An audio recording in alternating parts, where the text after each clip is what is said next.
Hello, my name is Kunthy Sovanpich. I'm presented here with an interesting topic which I got from a book titled A Focus on Success.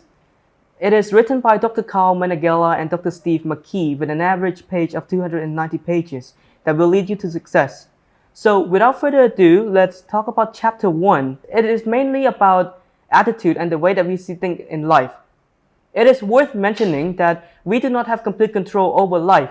We do, however, have the ability to change based on how we react to certain things, which align perfectly with the same principle as the 90-10 principle that Stephen Covey talks about. The principle goes 10% of the time, life is made up of things that's going to happen to you, while 90% of the time result from how you react to those certain things. So let's take a look at an example raised by Mr. Covey himself. You are a father of a family eating breakfast one morning when your daughter suddenly knocks over a cup of coffee onto your business shirt. That is the 10% that you do not have control over. But how you choose to react to that situation determines the outcome. Without thinking this through, you curse at your daughter harshly, making her cry her eyes out. Afterward, you look over to your wife and scold her for putting the coffee way too close to you. This obviously caused a verbal battle. Afterward, you rush upstairs to get changed, and you rush back down to see that your daughter had been too busy crying to the point that she missed the bus.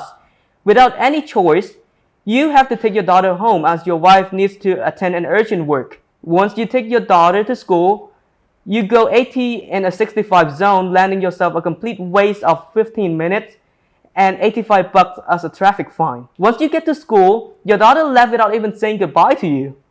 And when you get to the office, your boss scolds you for coming to work late, and then you realize that you had completely forgotten about your briefcase at home. Your day started off bad. Matter of fact, it's completely messed up. It's not even a guarantee that once you go back home, your family will be the same. It will take a lot of time to mend it back to where it was. Now, let me ask you, what caused all of this? Why did any of this happen in the first place? Was it A, the cup of coffee? Was it B, your daughter? Was it C, the police? Or was it D, you? Now, most people would usually say it's either A, B, or C, when in reality it's D, it's you. How you choose to react in those 5 seconds plays such an important role that it even ruined your day. Now, let's look at this alternative ending where you are more open-minded to things. In this story, your daughter knocks over the cup of coffee onto your business shirt, just like the original story. But you choose to pat her head and say, "It's fine, accident happened. You just need to be more careful, honey." She looks up to you with sparkles in her eyes and continue to eat her breakfast while you go and get changed. This time, after you get changed, you grab your briefcase, you go down just in time to see that your daughter is waving goodbye to you as she walks onto the school bus. Afterward, you go to work just like usual, 5 minutes early. Your boss greets you. He even praised you for coming to work so early. Afterward, you greet your employee. Your day starts off really great. This just shows how those 5 seconds that you choose to react how it really play out in your day. Sometimes we do not know how negativity can blind us. It blinds us in so many ways, to the point that you do not even care about your family or anyone blood related. Now, there's another example raised by Mr. Covey that talk about his friend.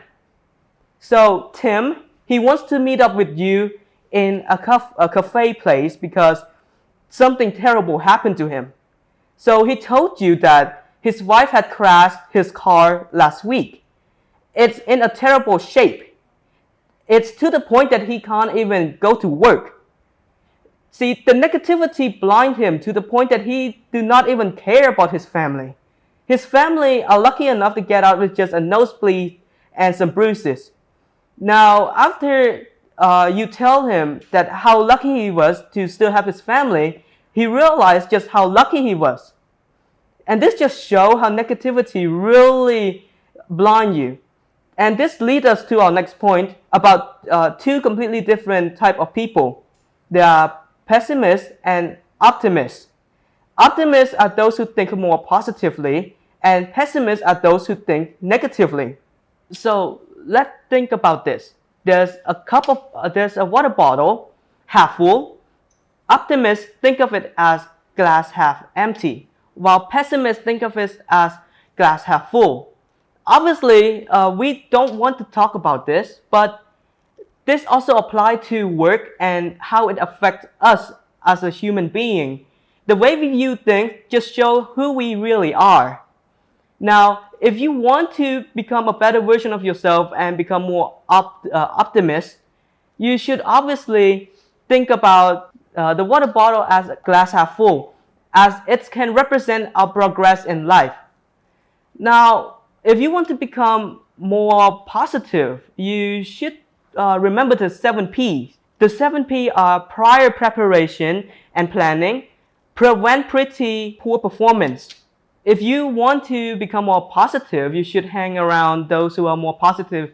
Now, think of it this way. If you want to fly like an eagle, why hang around the turkey?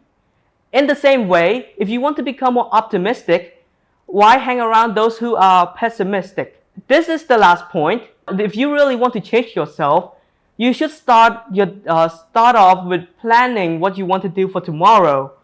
Let's say you need to go somewhere.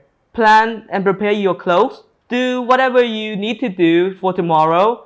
Set an alarm and try to go to bed early so you can wake up in the morning to get some decent breakfast and still on time. Finally, that's it from me. Thank you for listening to my speech. And thank you, Dr. Karl, Meneghella, and Dr. Steve for donating such great books to our university.